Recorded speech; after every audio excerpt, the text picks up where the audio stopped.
क्या आप भी तलाश कर रहे हैं एक ऐसे प्रोडक्ट की जो बैंक की एफडी की तरह सेफ़ हो और गारंटेड रिटर्न दे और उसके बावजूद भी बैंक से ज़्यादा सेफ़ और सिक्योर प्रोडक्ट? तो हाँ, ऐसा एक प्रोडक्ट भारत सरकार ने लॉन्च कर दिया है।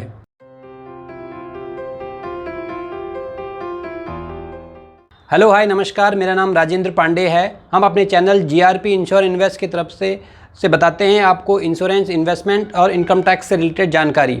तो आज की जो वीडियो है वो है भारत सरकार यानी LIC ऑफ इंडिया के एक ऐसे गारंटेड प्रोडक्ट के बारे में जो LIC ने लॉन्च किया है 23 जून 2023 को, जो बिल्कुल एज़ कम्पेयर टू FD है और लेकिन FD से बहुत ज़्यादा बेनिफिट हैं इस प्रोडक्ट में। ये प्रोडक्ट आपके लिए कैसे बेनिफिशियल हो सकता है और क्या क्या हैं इसमें फीचर्स, तो जानते हैं आज की इस वीडियो में। अंत तक बने रहिए, बहुत इन्फॉर्मेटिव वीडियो होगा। हो सकता है आपके लिए भी ये प्रोडक्ट सूटेबल हो। और एक छोटी सी रिक्वेस्ट, अगर अभी तक आपने मेरे चैनल को सब्सक्राइब नहीं किया है तो प्लीज़ आप सब्सक्राइब कर लीजिए। अगर ये जानकारी आपको अच्छी लगी है तो आप अपने जानकार लोगों में भी इस वीडियो को शेयर कर सकते हैं।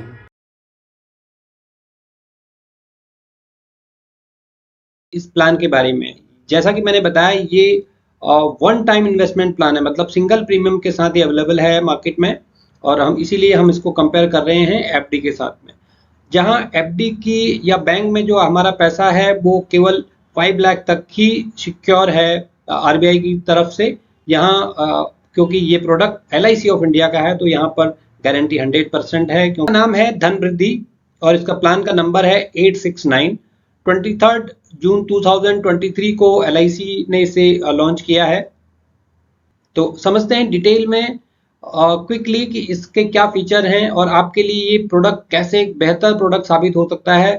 प्लान के हाईलाइट को समझते हैं जल्दी से, सिंपली। और ये वीडियो हो सकता है थोड़ा सा लंबा हो, लेकिन आप अंत तक बने रहिएगा। सारी डिटेल आपको एग्जाम्पल के साथ मैं बता दूंगा। ऑप्शन इसमें अवेलेबल है, 3 टर्म्स अवेलेबल हैं, सब सारे फीचर्स के और ऑप्शंस में हमारे लिए ये कैसे काम करेगा वो समझते हैं इस वीडियो में। तो इसकी रिटर्न और रिस्क कवर दोनों का मिक्सचर है इस प्लान में, तो दोनों ही 100% गारंटेड है। ये कॉम्बिनेशन है बिल्कुल रिटर्न और इंश्योरेंस का। जो लोग इंश्योरेंस और रिटर्न दोनों को देख रहे हैं तो उनके लिए एक ये प्रोडक्ट बहुत अच्छा, एक बेहतर प्रोडक्ट साबित हो सकता है। जानते हैं कैसे। तो जैसा कि मैंने बताया, इस प्रोडक्ट में 2 ऑप्शन अवेलेबल हैं। जो पहला ऑप्शन है वो है हाई रिटर्न के लिए। अगर आपको अपनी इन्वेस्टमेंट पे ज़्यादा रिटर्न चाहिए तो आपको ऑप्शन 1 चूज करना होगा।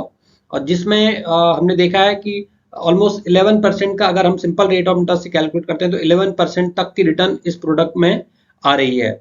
और जो इसका ऑप्शन 2 रहेगा वो रहेगा उन लोगों के लिए जो हाई रिस्क कवर देख रहे हैं, उनको रिस्क कवर ज़्यादा चाहिए। तो जो भी आपका प्रीमियम है, जो भी आपका रेगुलर प्रीमियम इस पॉलिसी में जाएगा, उसका 10 टाइम्स आपको रिस्क कवर दे देगा ये प्लान। और तो इसके लिए आपको ऑप्शन 2 चूज करना होगा। तो 2 ऑप्शन इसमें अवेलेबल है। पहला ऑप्शन हाई रिटर्न के लिए और सेकेंड ऑप्शन जो है वो है हाई और इंश्योरेंस के लिए या रिस्क कवर के लिए कह सकते हैं। 3 टर्म्स इस प्रोडक्ट में अवेलेबल है, 10 ईयर, 15 ईयर, 18 ईयर्स। 3 ऑप्शंस के साथ ये अवेलेबल है। तो 10 साल का लॉक इन होगा, 15 साल का लॉक इन होगा और 18 साल का लॉक इन अवेलेबल होगा। वो हर एक कंडीशन, हर एक ईयर्स के साथ, हर एक टर्म्स के साथ अलग अलग कंडीशन है। आगे समझते हैं आप कौन से ऑप्शन के साथ आप जा सकते हैं या कौन सा आपके लिए एक सुटेबल ऑप्शन होगा। बात करते हैं एलिजिबिलिटी की। क्या एलिजिबिलिटी है इस प्रोडक्ट को बाई करने के लिए। तो सबसे पहला है कि इसमें अगर हम देखें तो एक छोटे बच्चे यानी 90 डेज मतलब 3 मंथ्स के बच्चे को भी ये प्रोडक्ट दिया जा सकता है।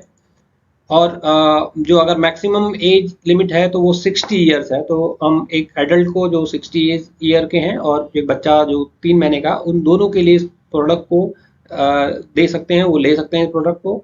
अगर मिनिमम सम एश्योर्ड की बात करें तो वो है 1.25 लाख रुपए, 1,25,000 का मिनिमम सम एश्योर्ड आपको लेना होगा। मिनिमम ये सम एश्योर्ड है, प्रीमियम सम एश्योर्ड से थोड़ा कम रहेगी इस प्रोडक्ट में। और जैसा कि हम सभी जानते हैं मैक्सिमम सम एश्योर्ड की कोई लिमिट नहीं है और इस प्रोडक्ट में भी इस तरीके की कोई लिमिटेशन मैक्सिमम की नहीं है। आप जितनी आपकी रिक्वायरमेंट है और जितनी एलिजिबिलिटी बनती है उसके अकॉर्डिंगली आप इस प्रोडक्ट को ले सकते हैं। 3 पॉलिसी टर्म इसमें अवेलेबल है। तो समझते हैं जो 10 साल का जो शॉर्टेस्ट इसका टर्म है उसके लिए क्या एलिजिबिलिटी की क्राइटेरिया है, इस टेबल में आप देख सकते हैं। रिस्क कवर की जैसे मैंने बात करी थी 1.25 टाइम्स हमें इसका रिस्क कवर मिलता है अगर हम ऑप्शन 1 चूज करते हैं। इस ऑप्शन 1 में रिटर्न ज़्यादा होगी और रिस्क कवर थोड़ा कम होगा। रिस्क कवर होगा 1.25 टाइम्स और ऑप्शन 2 में जाएंगे तो वही रिस्क कवर आपका 10 टाइम्स हो जाएगा जो भी आप रेगुलर प्रीमियम दे रहे हैं। ये मिनिमम एज का क्राइटेरिया है। अगर हम 10 ईयर्स का ऑप्शन चूज करते हैं तो अगर कोई बच्चा माइनर है तो उसको 8 ईयर्स कंप्लीशन के बाद हम इस पॉलिसी को दे सकते हैं, ताकि 18 ईयर्स हो जाने पर ये पॉलिसी मैच्योर होगी और उनको पैसा मिल जाएगा। ऑप्शन 2 में भी मिनिमम एज की क्राइटेरिया 8 ईयर्स है, मैक्सिमम एज ऑप्शन 1 में 60 ईयर है और ऑप्शन 2 में थोड़ा सा रिस्ट्रिक्शन है क्योंकि ये हाई रिस्क कवर दे रहा है। तो यहाँ पर अगर हम 10 ईयर्स का ऑप्शन चूज करते हैं तो जो मैक्सिमम एज है वो है 40 ईयर। ऑप्शन 2 को 40 ईयर का पर्सन ही 10 ईयर्स के लिए ले सकते हैं। मिनिमम सम एश्योर्ड जैसे मैंने बताया था कि 1.25 लाख रुपए है और उसके बाद 5,000 के मल्टीपल में आप अपने सम एश्योर्ड को बढ़ा सकते हैं। ये सम एश्योर्ड प्रीमियम से ज़्यादा रहता है। प्रीमियम सम एश्योर्ड के बेसिस पे प्रीमियम कैलकुलेट होती है। अगर आप पहले आपको सम एश्योर्ड चूज करना होगा और उसके बाद आपको एक प्रीमियम डिसाइड आपकी प्रीमियम बनती है इस सम एश्योर्ड के बेसिस पे। मैक्सिमम सम एश्योर्ड की लिमिट दोनों ही केसों में नहीं है।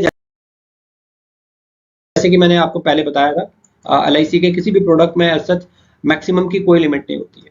और सेम टर्म्स है 15 ईयर्स के लिए। कुछ चेंजेज हो गए हैं जो एज की क्राइटेरिया में है वो आप समझ सकते हैं। है वो है 18 ईयर्स जो लॉन्गेस्ट टर्म इस पॉलिसी का है और जिसमें बेस्ट रिटर्न हमें आएगी वो है 18 ईयर्स। तो 18 ईयर्स के लिए जो छोटे बेबी हैं या छोटे बच्चे जो हैं अभी जो 3 मंथ्स के हैं उनके लिए हम इस पॉलिसी को ले सकते हैं क्योंकि उनकी 18 ईयर्स की एज होने पर ये पॉलिसी मैच्योर हो जाएगी।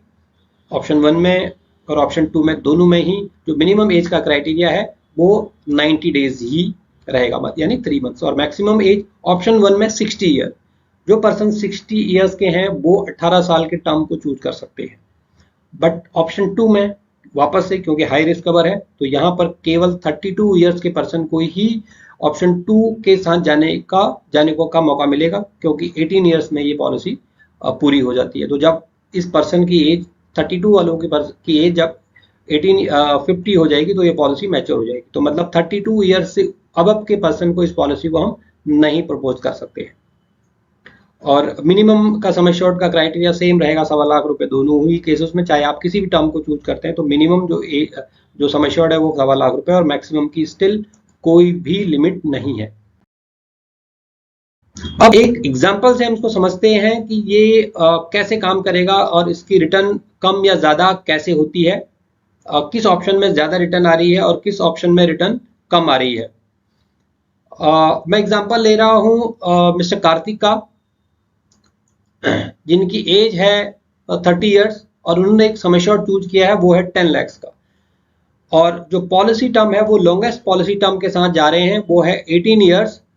10 लाख के सम एश्योर्ड के लिए मिस्टर कार्तिक का जो प्रीमियम बनेगा वो बनेगा 7,94,450 और उसके साथ आप देखते हैं कि उनको क्या बेनिफिट मिल रहे हैं इस पॉलिसी में। पहली बात लाइफ कवर, अगर वो ऑप्शन 1 को चूज करते हैं तो 1.25 टाइम्स सवा गुना उनको उनकी प्रीमियम का रिस्क कवर मिलता है जो बनता है 9,93,000 रुपए। और ऑप्शन 1 में जो उनकी मैच्योरिटी आती है गारंटेड वो आती है 23,50,000 रुपए 18 साल के बाद, ऑलमोस्ट 8 लाख रुपए देने के बावजूद। और अगर वो ऑप्शन 2 को चूज करते हैं जिसमें ज्यादा रिस्क कवर मिल रहा है तो उनका जो रिस्क कवर होता है वो बनता है 79,44,500 का, मतलब 80 लाख रुपए का बीमा उनको मिल जाता है पहले दिन से अगले 18 सालों के लिए, केवल प्रीमियम देने पर अगर वो देते हैं 8 लाख रुपए। और यहाँ पर उनकी जो मैच्योरिटी आएगी वो आएगी 17,20,000 रुपए क्योंकि उन्होंने हाई रिस्क कवर वाले ऑप्शन को चूज किया है। तो अगर वो ऑप्शन 2 चूज करते हैं तो इस एग्जांपल भी देख सकते हैं। अगर मिस्टर कार्तिक अपने पॉलिसी टर्म को 15 ईयर्स के लिए चूज करना चाहते हैं, साथ में देख लेते हैं क्विकली कि ऑप्शन 3 जो टर्म 3 है, अगर वो 10 साल के लिए ऑप्शन के साथ जाना चाहते हैं, उनको जल्दी अपना पैसा चाहिए या मैच्योरिटी जल्दी चाहिए, तो ये उनका 10 लाख के अगेंस्ट उनका प्रीमियम बनेगा 9,34,000 रुपये। ऑप्शन 1 में उनको जो लाइफ कवर मिलेगा 1.25 गुना जो रिस्क कवर मिल रहा है ऑप्शन 1 में, वो होगा 11,67,750 रुपये। मैच्योरिटी आएगी 17 लाख रुपए की गारंटेड। और अगर वो ऑप्शन 2 को चूज करते हैं तो और ऑलमोस्ट उनका रिस्क कवर बढ़ गया है, जो बन गया है 93 लाख रुपए। 93 लाख का रिस्क कवर नेक्स्ट 10 ईयर्स के लिए मिस्टर कार्तिक को मिलेगा, और उनका पैसा 13,50,000 रुपये उनको मैच्योरिटी पे वापस मिल जाएगा 10 साल पूरा होने के बावजूद। तो ये तीनों टर्म्स में हमने इस पॉलिसी को देखा है कि ये एग्जाम्पल के साथ कि ये कैसे काम कर रही है। तो ये सम एश्योर्ड हमने एग्जाम्पल के लिए 10 लाख का लिया है, तो आप अपने हिसाब से अपना सम एश्योर्ड चूज करेंगे तो उसके आधार पर एक आपके लिए एक प्रीमियम बनेगी। बोनस रेट की बात कर लेते हैं, और कुछ एडिशनल बेनिफिट इस पॉलिसी में मिलेंगे, जैसे कि हम जानते हैं इंश्योरेंस के प्रोडक्ट के साथ में हमें टैक्स सेविंग मिल जाती है। पॉलिसी में LIC ने साथ में दिए हैं, पहला राइडर है एक्सीडेंटल डेथ एंड डिसेबिलिटी का राइडर, और दूसरा है इसका new term insurance rider. LIC के 2 राइडर इस पॉलिसी के साथ अवेलेबल है। और अगर कुछ और ऑप्शंस की बात करें तो आप इस पॉलिसी में लोन भी ले सकते हैं जब आपकी पॉलिसी 3 महीने की हो जाती है। और कभी भी अगर आपको ज़रूरत पड़ती है, आप इस पॉलिसी को समाव कंटिन्यू नहीं करना चाहते हैं, नहीं कर पा रहे हैं, तो सरेंडर का ऑप्शन हमेशा इस पॉलिसी में अवेलेबल होगा, उसके लिए कोई रिस्ट्रिक्शन एज सच नहीं है। और अगर आप अपनी पॉलिसी की मैच्योरिटी को या डेथ क्लेम को सेटलमेंट के ऑप्शन में लेना चाहते हैं, तो वो सेटलमेंट के ऑप्शन भी इसमें अवेलेबल है। नज़र मारते हैं कि किन लोगों के लिए ये प्रोडक्ट सुटेबल हो सकता है। चाइल्ड एजुकेशन अगर आप प्लानिंग कर रहे हैं, अगर आप चाइल्ड मैरिज के लिए प्रोविजन कर रहे हैं, अगर आप रिस्क कवर अगर आप देख रहे हैं कि आपको ज़्यादा रिस्क कवर चाहिए और रिटर्न के साथ में, तो ये प्रोडक्ट आपके लिए काम का हो सकता है। किसी की अभी भविष्य में रिटायरमेंट नज़दीक है, या वो रिटायरमेंट के लिए कुछ ऐसा लमसम इन्वेस्ट करना चाहते हैं, अभी उनके पास पैसा है और वो चाहते हैं कि इन फ्यूचर उनका पैसा सेफ रहे, रिटायरमेंट के लिए भी इस प्रोडक्ट को लिया जा सकता है। आप हॉलीडे प्लान कर रहे हैं, ट्रैवल प्लान कर रहे हैं, इन फ्यूचर आपके पास कोई ऐसे प्लानिंग है, तो वैकेशन के लिए भी आप इस प्रोडक्ट को यूज कर सकते हैं। और डेफिनेटली टैक्स सेविंग के लिए भी इस प्रोडक्ट को लिया जा सकता है, एक अच्छा टैक्स सेविंग प्रोडक्ट हो सकता है। तो ये थी डिटेल इस पॉलिसी की, इस प्रोडक्ट की। और अगर आपके एज पे या आपकी इन्वेस्टमेंट के आधार पर आपको कितना प्रीमियम पे करना होगा और आपको क्या रिटर्न आएगी, ये जानने के लिए आप अपने LIC एडवाइज़र से कांटेक्ट करिए, वो आपको डिटेल में इसके बारे में बता देंगे कि आपको कितना प्रीमियम इसके लिए पे करना होगा और आप इसके लिए क्या रिटर्न आएगी। तो ये था आज का वीडियो, डिटेल्ड वीडियो धन वृद्धि के ऊपर। अगर ये वीडियो आपको अच्छा लगा है तो आप और लोगों में भी इसको शेयर करिए, और ताकि वो भी इस प्रोडक्ट का लाभ ले सकें। Thank you so much, thank you for watching.